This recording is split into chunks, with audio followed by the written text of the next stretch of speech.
Hello বন্ধুরা, Ratan সম্পার mini ব্লগে সবাইকে ওয়েলকাম। আশা করি তোমরা সে ভালো আছো। আমি তো খুব খুব ভালো আছি। আর খুবই রোদ উঠেছে, আর বাইরে মাঠের দিকে বেরিয়েছি, দেখো তাকাতেই পারছি না, এত রোদ উঠেছে। আর কি করব, রোদে তো বেরোতে হবে। মা দুজনকে দায়িত্ব দিয়ে গেছে, এই যে বড়ি দেওয়ার জন্য দায়িত্ব দিয়ে গেছে। এখন বিড়ি ফেটাচ্ছে, এই যে দুজন বসেই কি করব। আর মা দায়িত্ব দিয়েছে যখন তো পালন করতে হবে, যেহেতু মা ঘরে নেই। আর বাড়িতে মেশিন, আমাদের বিড়ি কোটা মেশিন আছে, বিড়ি যে পেশাই করা হয়, তো মা রাত্রে পেশাই করে দিয়ে রেখে দিয়ে গেছিলো, দুজনকে দিয়ে দিতে বলেছে। তো রোদে বসে আছে, আর কিছুতেই ও মুখ দেখাবে না। তো মুখ দেখাতে বলছে, তো দেখাচ্ছে না, কারণ দুজনের ওপরে দায়িত্ব দিয়ে গেছে। যে এত রোদ উঠেছে, তো গামছা মাথায় দিয়ে এই যে বড়ি দেওয়া শুরু করে দিয়েছি।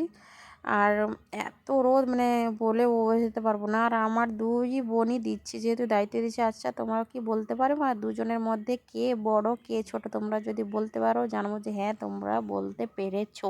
তো কমেন্ট করে প্লিজ তাড়াতাড়ি বলে ফেলো, বলো তো।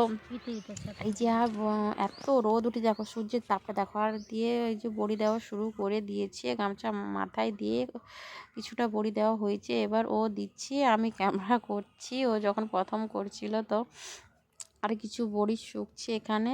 তো তোমাদের যদি ভালো লেগে থাকে, লাইক কমেন্ট শেয়ার করে দিও।